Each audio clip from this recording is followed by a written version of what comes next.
Yes, hello. Hello.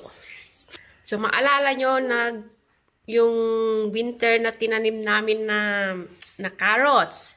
Diba, ang lago-lago, ang ganda-ganda, ganyan. Akala namin gaganda-ganda yung bunga. So, this is our carrots. Yan. Ayun, nakita na. Tsaka malago na rin, no? Ang dami. Wow! Oh, diba? So, eto na yun. Nag-harvest na kami. At, tada!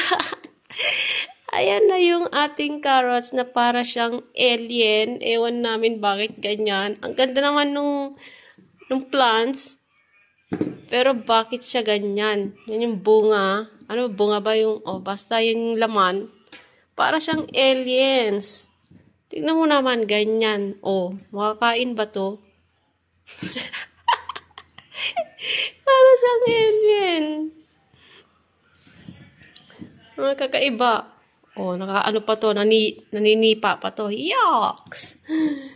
Ayan, so dami. Andiyan sa isang bucket. So medyo matino pa yan.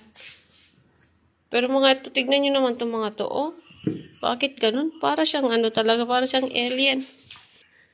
So, sinubukan kong lutuin yung iba last night. Mukha namang nakakain. So, pwede nang pagtiyagaan. Kaya, pwede na rin. Pero yung iba, wala. Tapon na lang siguro kasi ang hirap siyang ikat. Yun. So, sa susunod, di na kayo magtatanim dito. Bibili na lang sa shop. Mas madali, di ba? Funny.